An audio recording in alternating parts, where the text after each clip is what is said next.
Going back to the land that we all work on, what does land care mean for you? I think I'd like land care for me means a lot, and it means caring for that resource so it's productive going forward. G'day and welcome to this week's segment of Farm Yarns, where we dive behind the audio to find out who inspires our guests, what motivates them, what they would like to debunk, and also what resources they lean on to get the most out of their agri business. So let's get down to it. Farm Yarns. Well, Kate, we had you early on in the week and we've got a very exciting sort of segment going into it. Farm Yarns, getting to know the person a little bit behind the audio. Who is Dr. Kat Burke? Maybe who inspired her to write a book and what's going on in your life and how you sort of prepare with your resources there and everything. So welcome to Farm Yarns. Thank you. Thanks heaps, Jack. Great to be back again. 100%. And let's get into it and see what's your morning routine. We probably caught you off guard a little bit with this one. How do you prepare yourself for the day?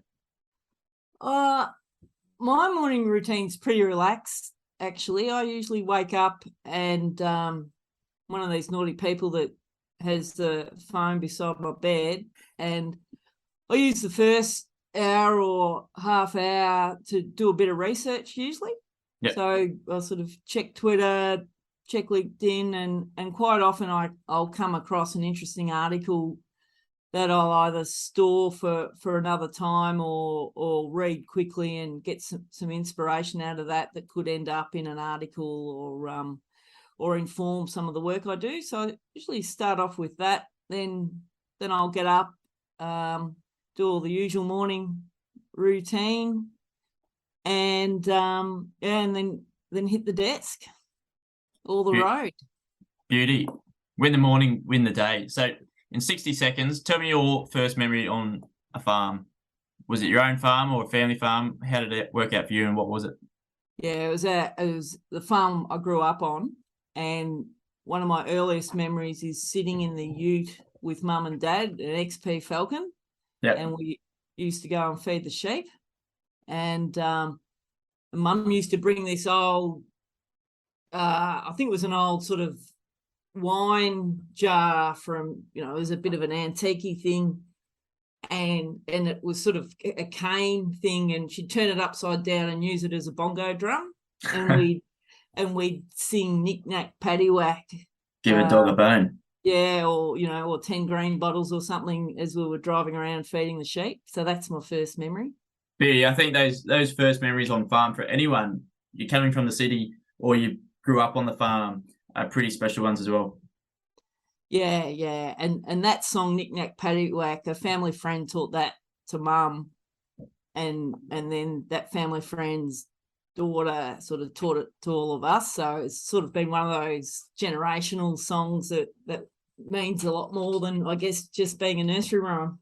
Yeah, absolutely. And before we get into it, this will actually be played after, but who are you tipping in the grand final for AFL? My heart says the Swans, because I'm married to a Sydney Swans supporter who grew up barracking for South Melbourne, but my head says Geelong.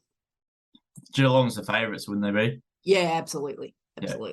I'm not much an AFL fan, but come finals time for AFL, it's pretty amazing just to see the crowds there, and even the crowds mid-year. It's great to see how many can get to them rather than NRL Union as well.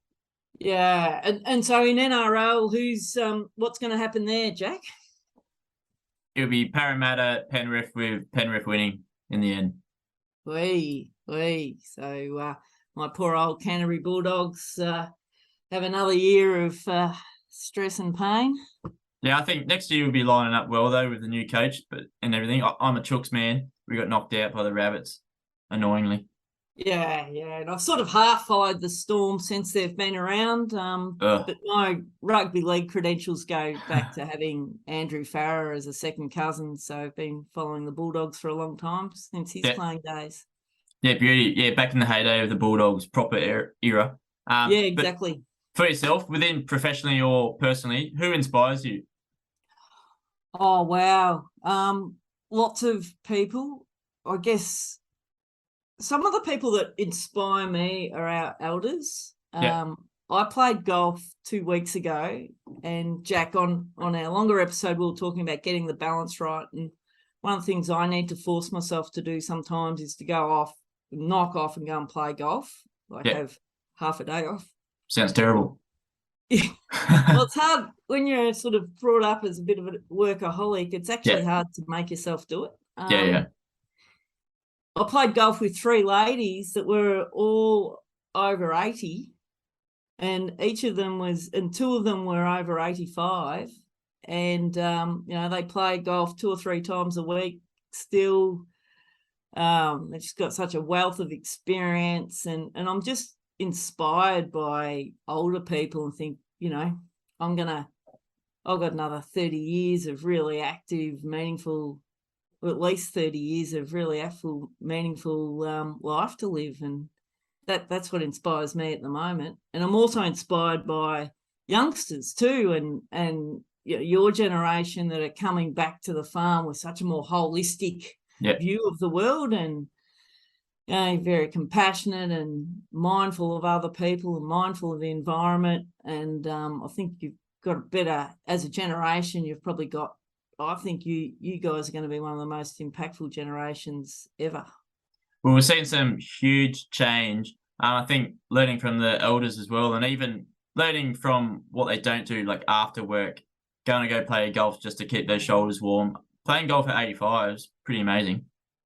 Oh, yeah. 2 of the one was turning 85 2 days after we played. The other one turns 87 in October. And she was a real trailblazer. She ran one of the special schools. She was the principal of the school for people with special needs back in the 70s and 80s. So she was, a professional woman back then, dealing with government, getting funding, looking after the families in that school, like just totally inspirational, and still has plenty of views on how the world should be run. And I just love hanging around with them and learning from them.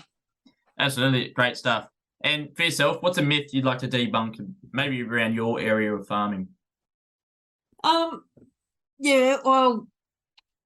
I think there's 2 myths that I'm passionate about debunking, and one is that scale is everything. Yeah. Because you can have a really poorly run large farm that is just a loss-making machine, and you can have really, really well run and highly profitable small farms. Yeah. So that's one myth that gets perpetuated a bit. And the other myth is that particularly in broadacre industries, mixed farming and in cropping, that the price matters as much as production, because it's actually not true. Yeah. It's the productivity you get is what drives your profitability, because we've got a broad range of crops, so it dilutes out the individual price impact of each commodity. Well put. And off the back of that, what's one thing you'd like to change about Australian agriculture? What would that be? Yeah, it's a good one. I would like people within businesses and those that influence them to recognise the importance of individual business decision making. Yeah. And to recognise that every business is individually significantly different to the next one. Yeah. So well put, I think. Yeah. Take more autonomy, I guess, and really embrace your own business and take responsibility for it. Beautiful. And going back to the land that we all work on, what does land care mean for you? I think I'd like land care for me means a lot, and it means caring for that resource so it's productive going forward. And it also means caring for our whole of landscape, and for everything that lives in that landscape. So I think I feel like we've dropped the ball a bit with Landcare, and it's become, a special interest group, whereas when Landcare started in the 90s, it was the production orientated farmers that were highly involved in Landcare. Yep. And I'd love that Landcare movement to get back to that point where it's engaging with the majority production orientated farmers. Yeah, beautiful. And for yourself, what's your experience with risk and farming, and how have you turned that risk into opportunity? Yeah, that's a good one. I suppose on our own farm,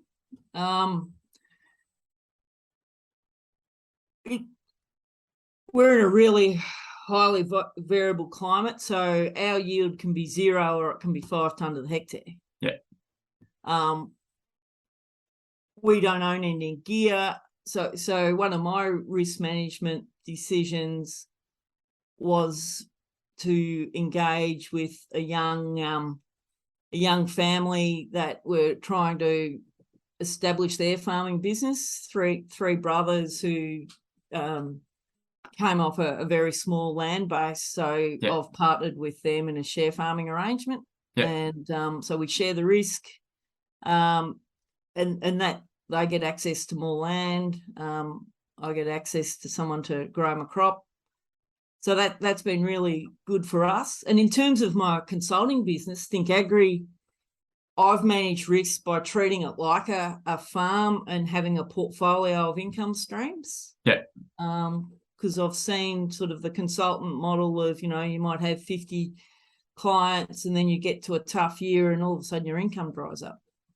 Yeah, absolutely. One thing to be looking at as well, and always as farmers, we're dealing with risk, whether that be financially, environmental, or coming left, right, and centre. But for yourself, how do farm operators, farm owners become a top tier farmer? What would that be in a sentence?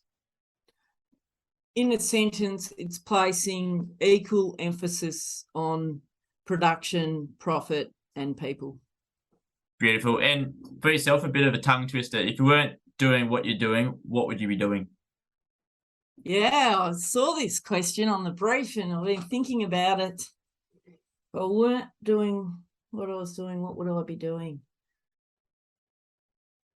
Playing golf, because I'm assuming I've got an unlimited source of capital here. Yeah. So I'd be playing golf, owning racehorses, assuming farming's out of them already doing that, and writing fiction.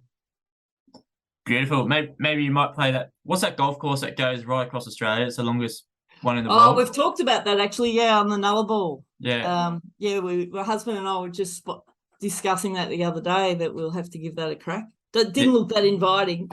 No, you might need a bit more than just a golf buggy itself. Just a car do the trip. Yeah. We'll have to pack up the car and put a couple of old rusty clubs in, I think, for that course. 100%. And for yourself, where you lean to for your favourite resource to learn from, what is that? Oh, look, I'm a bit of a podcast listener, and one of my favourite things to do is to just get into like the Apple Podcast app and type a topic in the search engine and see what different podcasts come up that I haven't listened to before. Yeah, that's a good way to do it. Get some different aspects and everything. Yeah, one of my favourite podcasts is one called Lead from the Heart. Yeah. By Mark C. Crowley, and he's been a people first business management advocate for a really long time. He's probably ahead of his time on that, and he interviews a lot of people that have written books. So it's a cheap way to read books is to listen to the author doing a podcast, I reckon. Yeah, 100%. The only shortcut you can make in farming is listen to podcasts, I think, and anything on the go is the best. Yeah. So I love that one. I love Adam Grant's work. He's an organisational psychologist and author from the US. I really enjoy listening to him. Obviously, all the usual ag podcasts that are getting around, including yours. Beauty. And just slightly off the topic, there's a podcast called The Outer Sanctum, which is a Melbourne-based podcast where they talk about AFL football from the voice of the outer, and they particularly focus on women's football and women's issues, as well as general topical issues. Yeah. And there's 9 women or 10 women who take in turns in hosting this as groups, and they've got Indigenous representation on there. They've got same-sex representation and an academic, and just various individual and aspects. A lady whose family practice in the tradition of Islam, and she's worked a lot in diversity, and she used to work for Richmond Footy Club. She's worked for Cricket Australia. And I just love hearing the insights of different perspectives, and they're also very funny women, so that helps. Sounds great. It wouldn't be bad to have 10 hosts on the go. Might have to look into it. Yeah, that's right. So hit me up. But Kate, for yourself, how do you describe a successful farm enterprise? I think there's that saying, beauty is in the eye of the beholder. Yeah. Success comes down to satisfaction of those who are taking the risk. Yeah. So they need to be happy. So my version of a successful farm enterprise is one that fulfills the needs of those who own it. Yeah. Beautiful. And I think coming on here and being so transparent, both in this episode and also the episode before, the full episode, it's great to be able to be transparent in agriculture and see how it all works out. And I think the listeners love hearing through that transparency as well, how you've shown today. So thanks for coming on to Farms Advice, Farm Yarns for today. Thanks, Jack. And again, really appreciate your support and what you're doing for the industry.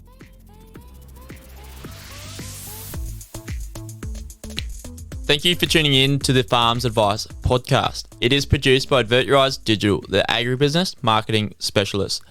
Go to farmsadvice.com.au for more information on this episode and the others before, and spread the farm's advice. If you love this episode, please give us a review on Apple Podcasts and subscribe, as it helps other farmers find us too. But until then, next Tuesday, keep on farming. In the spirit of reconciliation, the Farms Advice podcast acknowledges the traditional custodians of country throughout Australia and their connections to land, sea and community. We pay our respect to their elders past and present, and extend that respect to all Aboriginal and Torres Strait Islander peoples today.